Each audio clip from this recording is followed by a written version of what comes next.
के चार्जशीट डाल देते हैं एनआईए वाले, इनको तुरंत बेल में नहीं छोड़ते हैं। चार्जशीट नहीं डाले तो बेल में छोड़ने का कानून है। अगर आप उनके ताउन के सिलसिले में या इमदाद के सिलसिले में आगे बढ़ते हैं तो उनसे आप क्या चाहते हैं? आपके पास क्या डॉक्यूमेंट की ज़रूरत पड़ेगी? कोई डॉक्यूमेंट नहीं, कोई डॉक्यूमेंट के लिए तो एफआईआर है।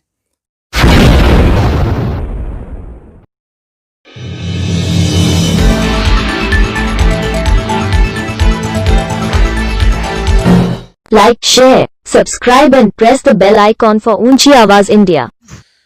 नाजरीन, ऊंची आवाज़ इंडिया में आपका इस्तकबाल है।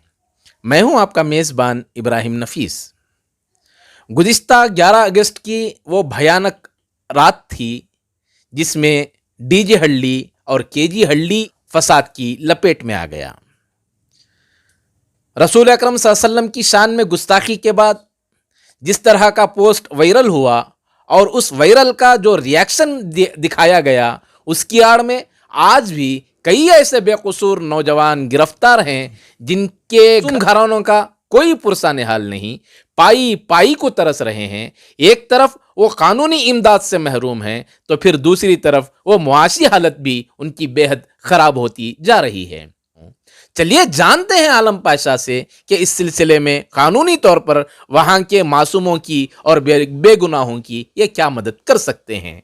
जी आलम पाशा साहब, बताइए, चूँकि हालात तमाम आपके सामने हैं और इस सिलसिले में आपकी जानिब से क्या कानूनी इमदाद हो सकती है?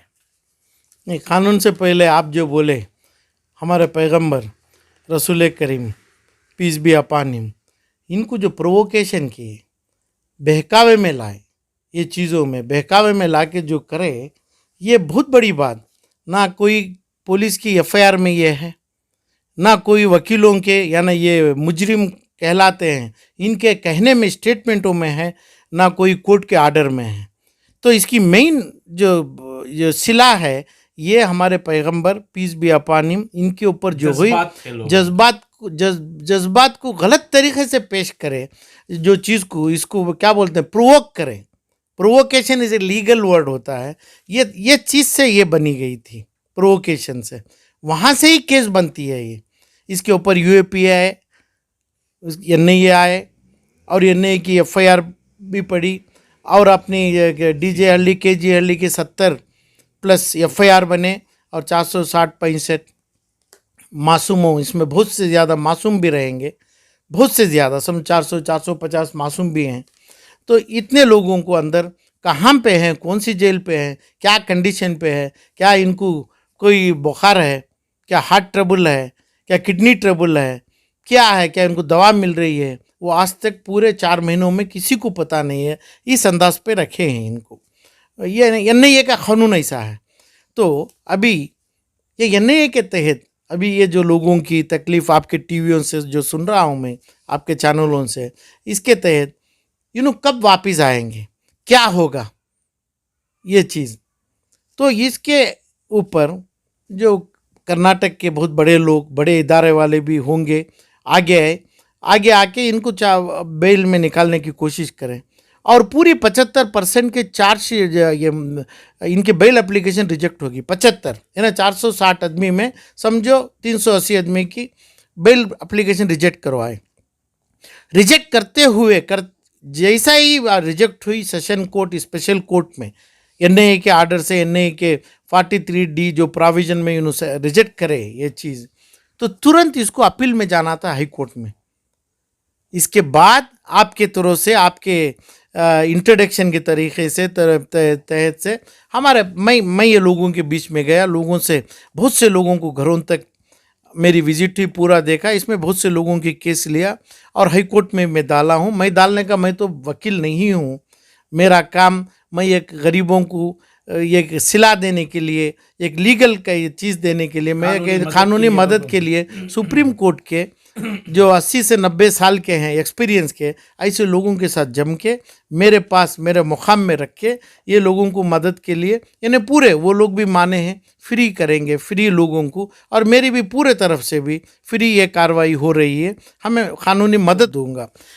ये सर, अगर आप उनके ताउन के सिलसिले में या इमदाद के सिलसिले में आगे बढ़ते हैं तो उनसे आप क्या चाहते हैं? आपके पास क्या डॉक्यूमेंट की ज़रूरत पड़ेगी? कोई डॉक्यूमेंट नहीं, कोई डॉक्यूमेंट के लिए तो एफआईआर है।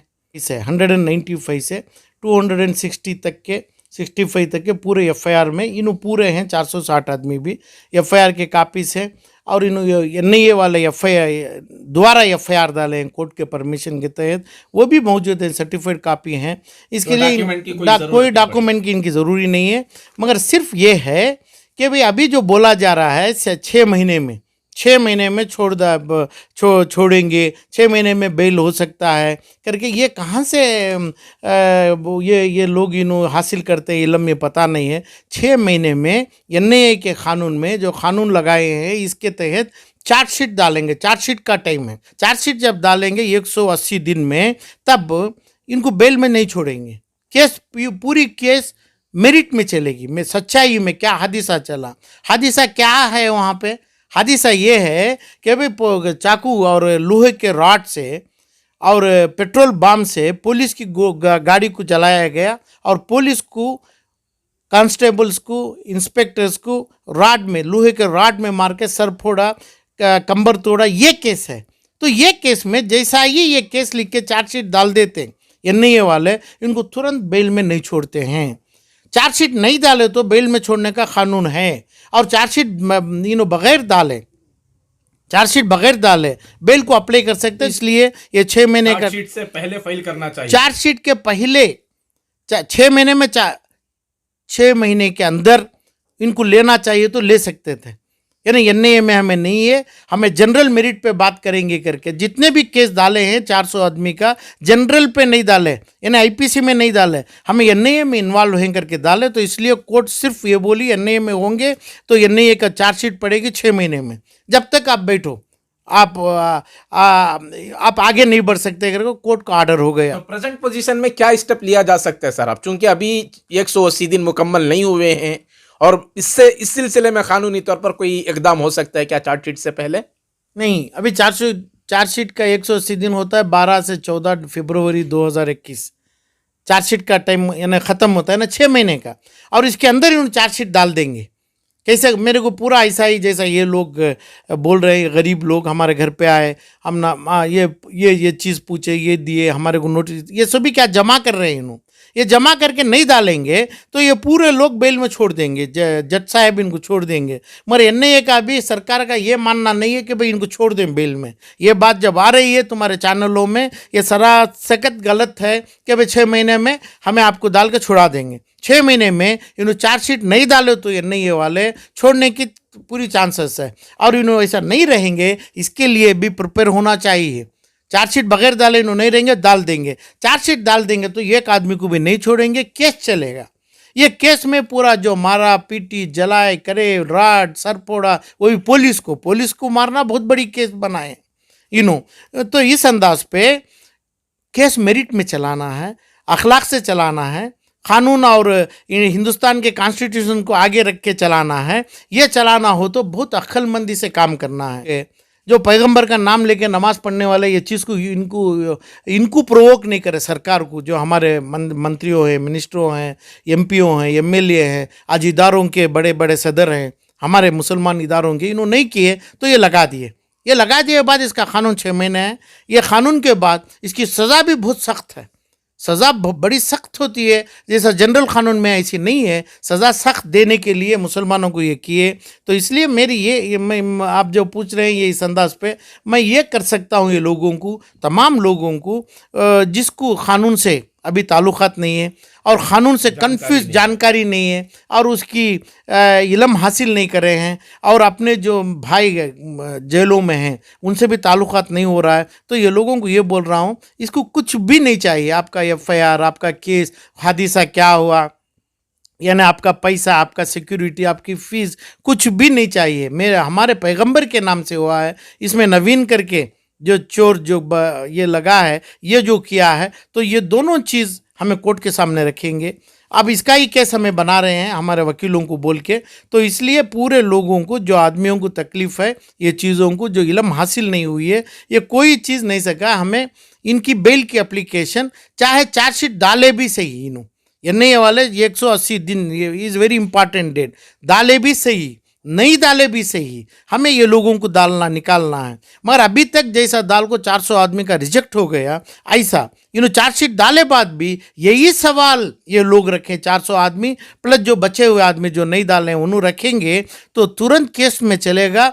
केस लंबा सा चलेगा, 2 या 4 या 8 या 15 साल भी चलेगा। उसके अंदर इन्हें छोड़ना चाहिए, कोई ज़रूरत नहीं है कोर्टों को, क्योंकि क़ानून ऐसा है। तो इसलिए क़ानून हमें बताना है। क़ानून हमारे पैगंबर के नाम से जो शुरुआत हुआ था, इसके लिए ये हादिसा हुआ था। ये हादिसे में ये लोग तो आप इस सिलसिले में कानूनी भरपूर मदद करेंगे लोग? नहीं, ज़रूर मदद मेरी तो है, मगर मेरी मुश्किल क्या है, जितने 400 आदमियों का भी बेल एप्लीकेशन रिजेक्ट हुआ था, वो रिजेक्ट का तक लोगों को अभी आगे नहीं, इलम बगैर इलम के सामने नहीं लाए। तो अभी मैं हाई कोर्ट को लेके जा रहा हूँ, तब बोलते हैं टाइम बार 30 दिन के अंदर आना है, 30 दिन का गुजर गए, 60 दिन गुजर गए, टाइम बार ये किसी को पता नहीं है। तो इसलिए अभी तुरंत जो पोजीशन है, जो बेल को डाले हैं नहीं डाले हैं, ये लोग पूरे से मेरी गुजारिश है, ये लोग तुरंत आना है। तो अब मैं अपील कर रहा हूँ मेरा एडवोकेट सीनियर सुप्रीम कोर्ट के वकीलों को, सीनियर एडवोकेट्स को रख के, उनको मुश्किल हो रही है, हाई कोर्ट में नहीं ले रहे हैं अर्जी है, क्योंकि इसके 60 या 65 दिन गुजर गए हैं। अब ये कैसे सोच सकते हैं ये चार्जशीट नहीं डालेंगे? चार्जशीट डाल देंगे तो बेल नहीं है। तो नाजरीन, ये थे मोहतरम आलम पाशा, जो देवर जीवन हल्ली या केजी हल्ली के मासूमों को जो गिरफ्तार कर लिया गया है, उनकी भरपूर कानूनी इमदाद का यकीन दिलाया है। और आपने ये भी बताया है कि चार्जशीट से कबल किसी की रिहाई मुमकिन नहीं है। इस तरह का जो वावेला मचाया जा रहा है, ये बिल्कुल गलत है। इस सिलसिले में आलम पाशा साहब ने यकीन दिलाया कि भरपूर ताउन और इमदाद करेंगे, और लोगों को इस बात की कतन परेशानी की ज़रूरत नहीं कि उनके पास डॉक्यूमेंट्स क्या हैं और उनके पास FIR कापी कौन सी है और उनके तफसीलात, जो गिरफ्तार शुदा लोग हैं उनके तफसीलात क्या हैं, ये जानने की ज़रूरत नहीं है। कानूनी तौर पर भरपूर ताउन किया जाएगा। नाजरीन, हमारी ये रिपोर्ट आपको कैसी लगी हमें ज़रूर इत्तला करें, और अभी तक आपने हमारा चैनल सब्सक्राइब नहीं किया है तो सब्सक्राइब कर लें और नीचे घंटी के बटन को दबाएं ताकि हर नोटिफिकेशन आप तक बराबर पहुंचे। शुक्रिया।